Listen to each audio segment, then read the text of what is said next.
Continuamos en el escenario, hemos hablado con Luis Castillo, el presidente de la Asociación Alicantina de Apartamentos y de Hoteles de nuestra provincia, que por cierto se ha ido ya del estudio, pero su empresa inaugura la semana que viene el mítico kiosco de Peret.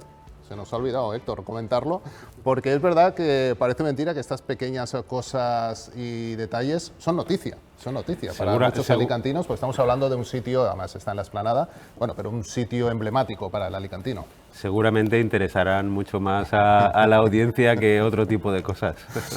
Así es, Héctor. Seguimos con la tertulia, gracias por estar con nosotros, igual que también Denis, que nos acompaña. Continuamos. Vamos a hablar a ritmo de tertulia y en este cara a cara entre Denis y Héctor, de algunos temas importantes. Rápidamente se cuelan algunos temas del Pleno que no son trascendentes, pero sí importantes. Se ha aprobado en el Pleno de esta mañana del Ayuntamiento de Alicante de manera definitiva el nuevo horario de verano para veladores desde el 1 de mayo al 1 de noviembre. Se retirarán las terrazas a la 1 del domingo a jueves y 1:30 las noches de viernes y sábados en temporada alta. Una decisión que ya se tomó el verano pasado, se da continuidad y bueno, entre este horario de verano, Héctor. Yo creo que en una ciudad turística como Alicante no puede ser de otro modo.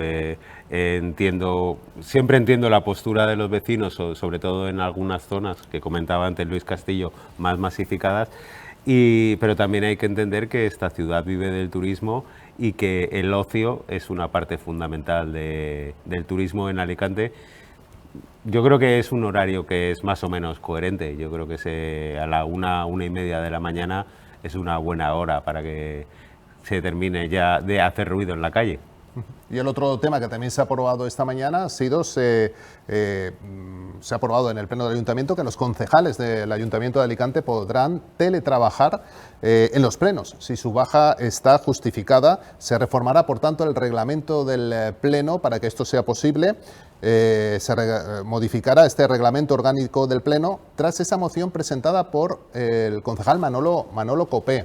Por tanto, se podrá votar incluso desde casa, Denis. Sí, claro. Parece algo bastante sensato, ¿no? Sí, fue un caso además que le había ocurrido precisamente a Manolo Copé. Yo creo que es sensato porque puedes estar de baja, pero tranquilamente puedes estar trabajando desde casa. Y yo creo que a día de hoy, después de la pandemia, todo lo que ha ocurrido, que en muchos trabajos, pues yo creo que se ha instaurado ya el teletrabajo de una forma normal, con una productividad normal también.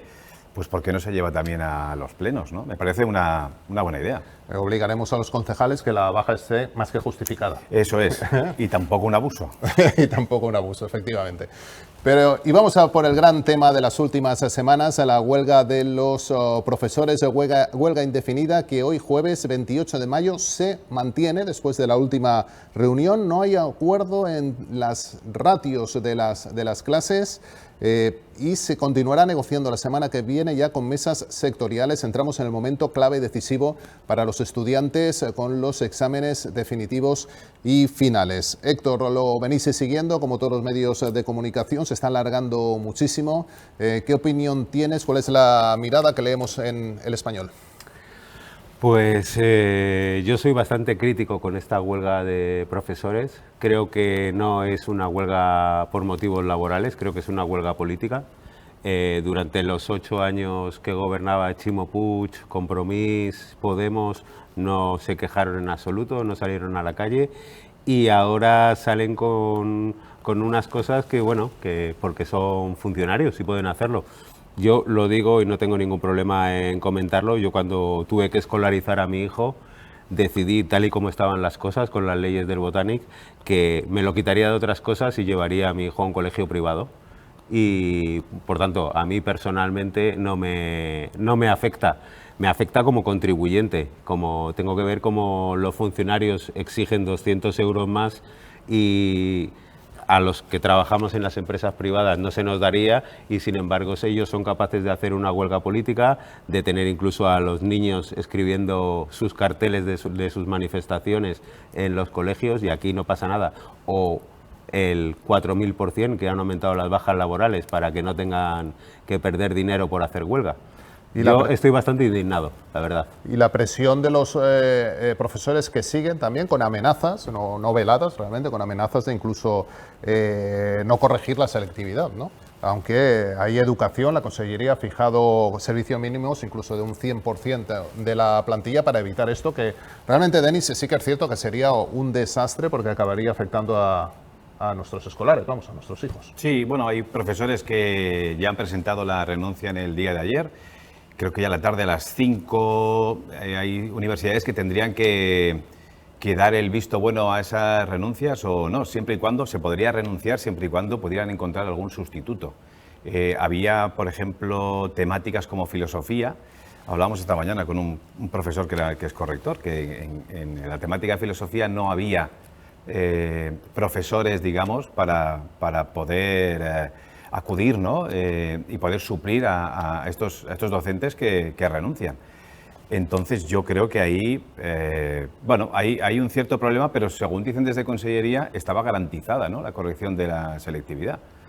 Y sí que hay sindicatos que se han desmarcado de la huelga del profesorado, intentando, en sus palabras, bajar la crispación, buscar el diálogo, con esas propuestas encima de la mesa que ha puesto el gobierno del Partido Popular y que realmente parecen razonables, cercas de poder llegar a un acuerdo que no se acaba de concretar. Pero bueno, sí que ha habido una ruptura sindical en estos últimos días.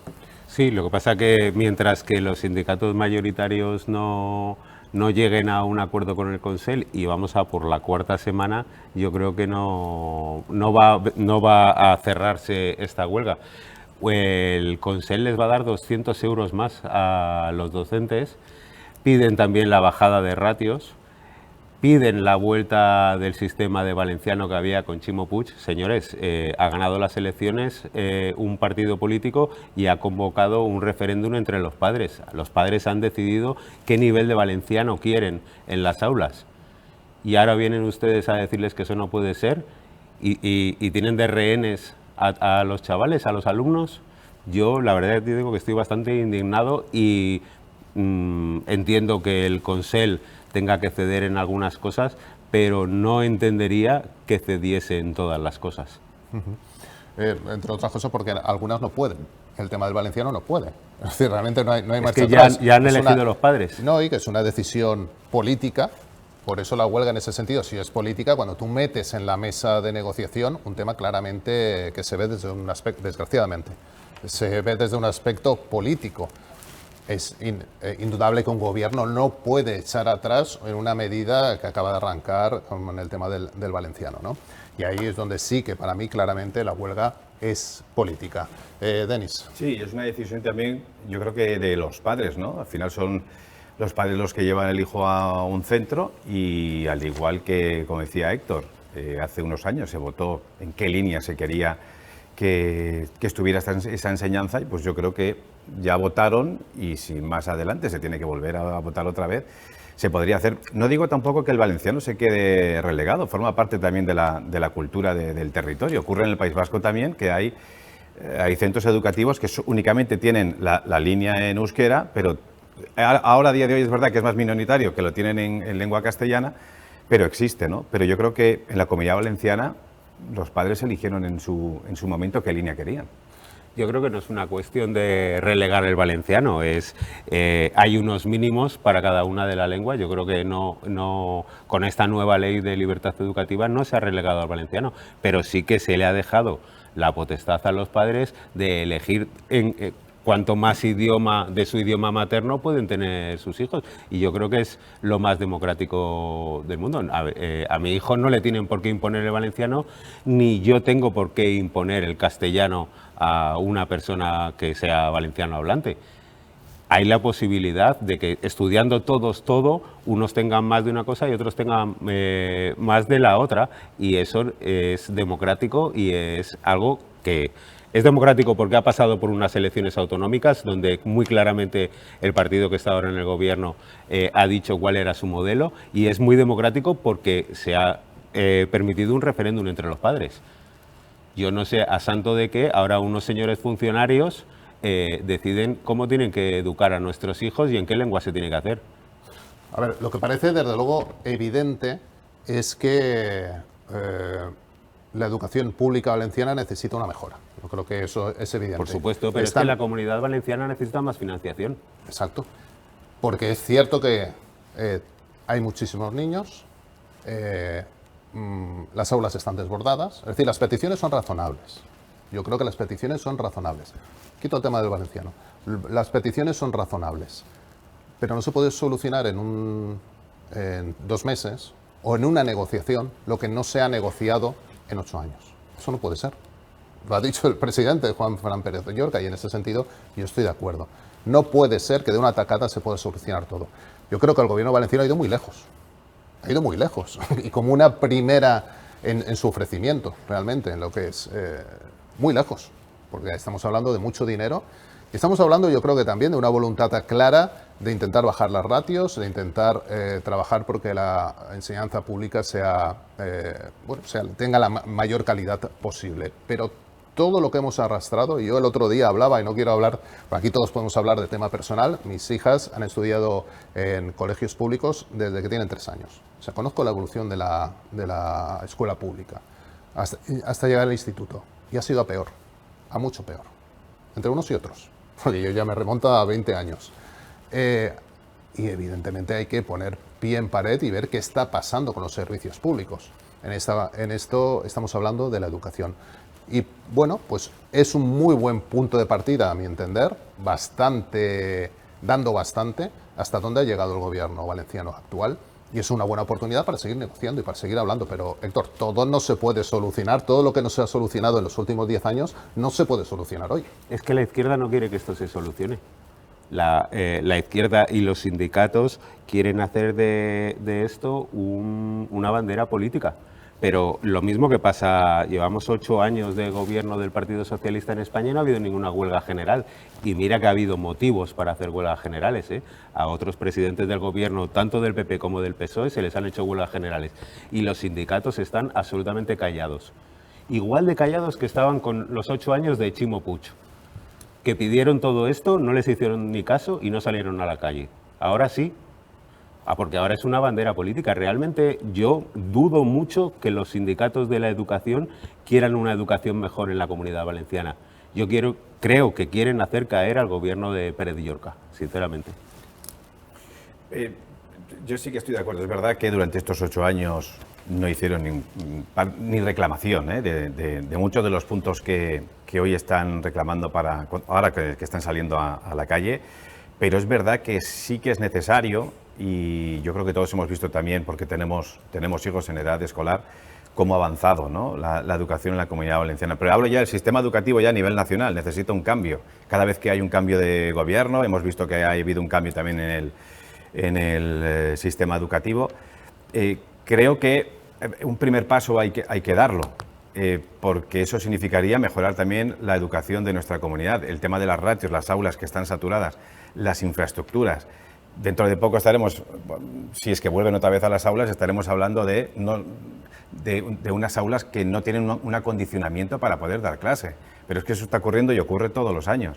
Entonces, en algún momento hay que atajar. Y es verdad que cuando hablamos y vamos ya por la 8ª negociación que están llevando sindicatos y consellería, cuando hablamos de una negociación, las 2 partes tienen que ceder.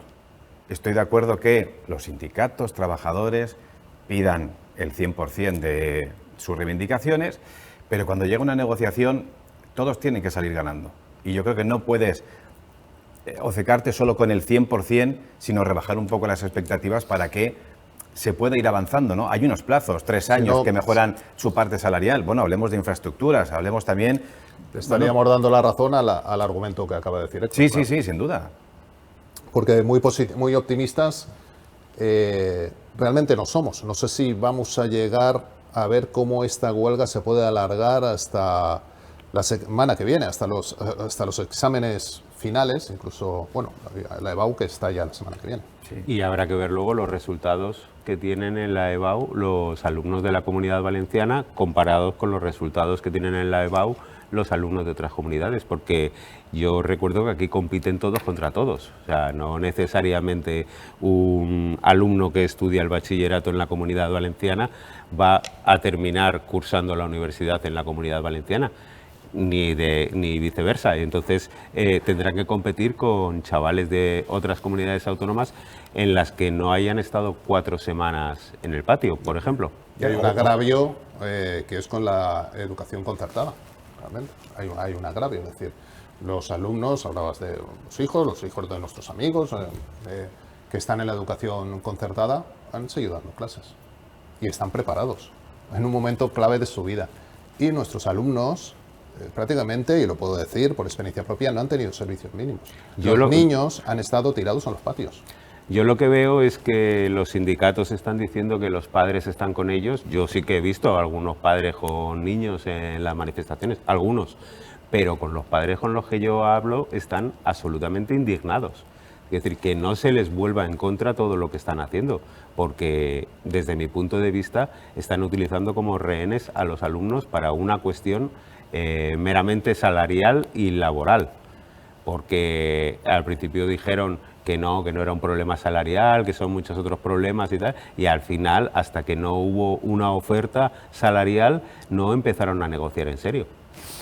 Vamos a hablar de un tema un poco más lúdico, igual más importante de lo que valorábamos al principio. Es la aparición de la Venus de Alicante, como se ha venido a denominar, que quiere ser símbolo de la ciudad, así lo pretende el ayuntamiento. Realmente es un hallazgo arqueológico importante. Ahí tenemos, el busto, porque no es un busto, la cabeza del Venus de Alicante, integrando estos restos arqueológicos el Ayuntamiento de Alicante dentro del proyecto de reurbanización, de adecuación de la playa de la Almadraba. Ahí surgió, ahí salió, en esas excavaciones pues fue descubierta esta Venus de Alicante, que el ayuntamiento, Denis, yo creo que ahí ha estado bien, ha sido rápido, le ha dado la importancia que yo creo que merece. Sí, finalmente que sea como una imagen, no sé si decir icono, ¿no?, de la ciudad de Alicante. Yo creo que es una buena noticia porque enriquece también la cultura de nuestra ciudad. Y en un entorno en el que ya hace unos años, decía al principio, en el 2002, ¿no?, aparecieron varias ánforas, si no recuerdo mal, en la zona de Lucentum. Y un pecio. Y un pecio, ¿verdad? Un pecio está a 40 metros de la playa. Exacto. Entonces yo creo que, bueno, pues sí, el mar está devolviendo también esa historia, ¿no?, esa parte de la historia de la ciudad de Alicante. Y bueno, pues me parece bien que el ayuntamiento haya decidido, no sé si tomarlo como una imagen o un icono de la ciudad. No sé si comparable, como ya se está escuchando, ¿no?, a la dama de Elche con la ciudad ilicitana, ¿no? No lo sé.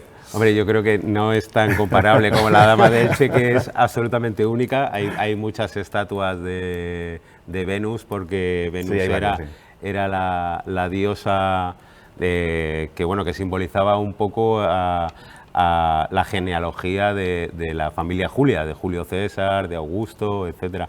Y entonces hay más en más sitios. Pero sí que yo creo que lo bonito de toda esta historia es que cambia un pelín la historia de Alicante, ¿no? Tal y como nos la estaban comentando o como contando los arqueólogos hasta ahora, Alicante era una ciudad menor dentro del comercio que existía entre Ayón, de Villajoyosa, y Cartagena, era pues una parada. No, parece que ahora con este descubrimiento se ve que había una burguesía que tenía cierto poder adquisitivo en la zona de Alicante. Cambia un poco la historia de la ciudad y yo creo que eso siempre es bonito, remontarnos a los orígenes y saber de dónde venimos. Que tengamos una ciudad con más de 2000 años, no todas las ciudades de España pueden decirlo. Así es, la verdad es que refuerza también pues lo que es nuestra ciudad, Lucentum, ¿no?, la ciudad de la luz, y efectivamente le da una impronta y refuerza el valor de nuestra historia. bienvenida sea, que se utilice bien, como creo que se va a utilizar, y bueno, realmente es que es bonita, con lo cual es una imagen que puede utilizarse en distintos niveles a nivel de la ciudad de Alicante. Estamos acabando, me vais a permitir que peguemos un salto a la actualidad nacional para conocer también la opinión de nuestros tertulianos, de nuestros comentaristas, porque estábamos y empezábamos el lunes con el tema y el caso Zapatero, imputado por su presunta participación en la trama relacionado con el rescate de la aerolínea Plus Ultra. En ello estamos todavía, con la imputación ni más ni menos que un presidente del gobierno, que un expresidente, como es el presidente Zapatero. Pero nos encontramos, Héctor, de repente ayer con esta decisión del juez Pedraz de enviar a la UCO a la sede del Partido Socialista por el caso de la SEPI, con esta operación PSOE, del Partido Socialista, donde dentro de ese auto se ven cosas absolutamente alucinantes, como los 4.000 euros al mes que recibía la fontanera Leire Díaz por intentar desmontar la UCO, prácticamente, en los casos que se relacionan con el presidente del gobierno, ¿no? Con el hermano de Pedro Sánchez y con su mujer. En el español lo hemos denominado como el Watergate de Pedro Sánchez. Ayer hubo cierta polémica sobre si eran registros en la sede de Ferraz o si eran requerimientos, tal. Da igual, ¿no? Fueron no sé cuántas horas estuvieron allí y el auto de Pedraz, que no es un juez que se le tilde de conservador, precisamente deja bastante claro que hay indicios de que dentro del PSOE se pagó a gente para lo que tú comentabas, para desmontar las investigaciones que había dentro de la Guardia Civil sobre personas relacionadas con la corrupción y el Partido Socialista, para machacar a los jueces que estaban en esas investigaciones, lo cual para mí es muchísimo más grave que la financiación irregular de un partido. O sea, es utilizar una financiación irregular para acabar con la vida democrática y el Estado de Derecho en España. Me parece que es gravísimo. Pero es que esta solo es una. Es que hay 9 causas judiciales en las que está ahora mismo inmerso el gobierno de Pedro Sánchez. Y en muchas de ellas se apunta a Pedro Sánchez como el señor X, el que decide lo que había que hacer, tanto para el caso de su hermano y el caso de su mujer, como en los casos del rescate de Plus Ultra a través de la SEPI, que se hizo en un Consejo de Ministros presidido por él. Yo creo que esto es inaguantable ya.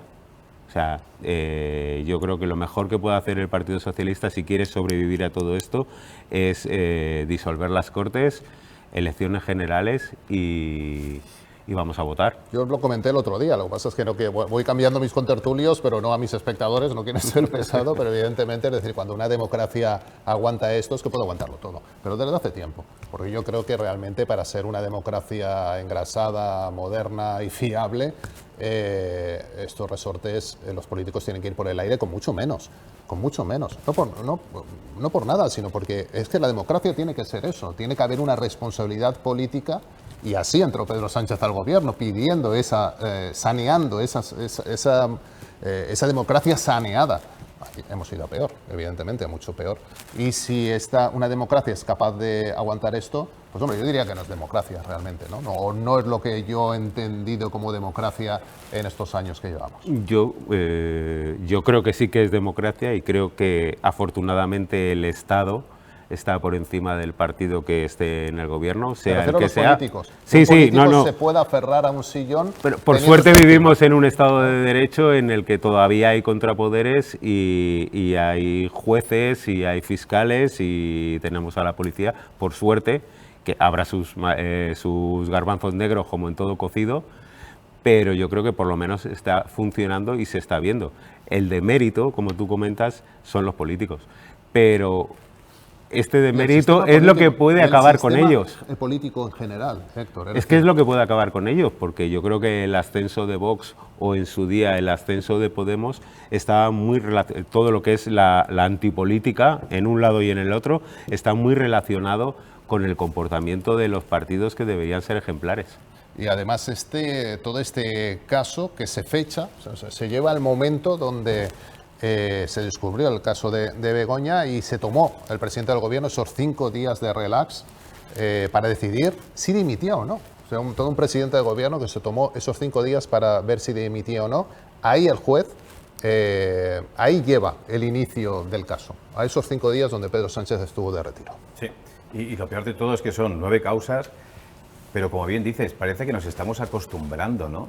Y puede que salgan todavía más cosas de todos estos registros.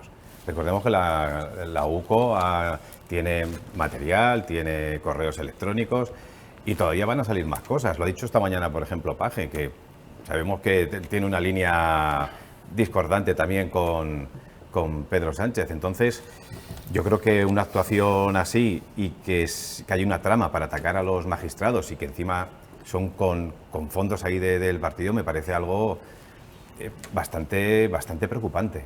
Y la imputación de Zapatero, ¿hasta dónde puede llegar, Héctor? ¿Cómo lo valoráis? ¿Cómo lo veis? Yo no he leído el auto, pero por todos los comentarios. Esta semana he visto todos los periódicos de todos los signos políticos porque como periodista me gusta saber con qué abre cada uno y cómo.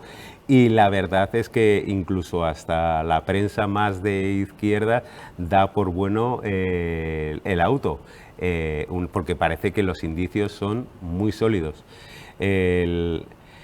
Yo creo que lo que va a acabar con Zapatero, más allá de todo el tema de Plus Ultra, todo lo que se está viendo ahora de las empresas chinas, etcétera, lo que va a acabar, si no ha acabado ya, es que Zapatero se ha convertido ya en un meme. O sea, el tema de las joyas que le han encontrado dentro de la caja fuerte en su despacho, yo creo que eso no lo va a poder levantar en la vida. Cuando te conviertes en un meme, los españoles podrán aguantar que le roben, pero cuando empiezan a reírse de ti, no dejan de reírse de ti ya hasta tu último día. El juez Calama, en este caso, califica a Zapatero como el núcleo decisor, es decir, es que realmente es demoledor la investigación del juez. Sí, era el cerebro, a fin de cuentas. Ahora hay que ver cómo se justifican todas esas facturas que se cobraban y se utilizaban las empresas de las hijas. Es verdad que, como bien decías, al principio hay algunos medios más de izquierdas que, bueno, respaldaban todavía los hechos, la figura de ZP, pero viendo también un poco cómo van saliendo todas las informaciones, al final yo creo que es que va a caer por su propio peso. Y es que era el faro moral de la izquierda. Sí. O sea, no estamos hablando de una persona que pasaba por ahí, era en el que se fijaba todo el mundo como modelo de honestidad y modelo de socialismo. Va a ser muy dura la caída. Hemos llegado al final. Héctor, muchísimas gracias por tus opiniones en este escenario de hoy, jueves 28 de mayo. Muy amable, como siempre. Te leemos en el español, a ti y a todo tu equipo. Gracias. Muchas gracias, buenas noches. Y Denis, te escuchamos en la cadena COPE. Muchas gracias por acompañarnos. Buenas noches. Muy buenas noches. Y como siempre, gracias a Denis, gracias a Héctor, a nuestros contertulios, también a Luis Castillo, que nos ha acompañado en la primera parte del programa, pero siempre gracias a ustedes por su fidelidad. Nosotros volvemos dentro de 7 días aquí en Alacantí Televisión, donde volveremos a abrir el escenario. Descansen, hasta el jueves que viene.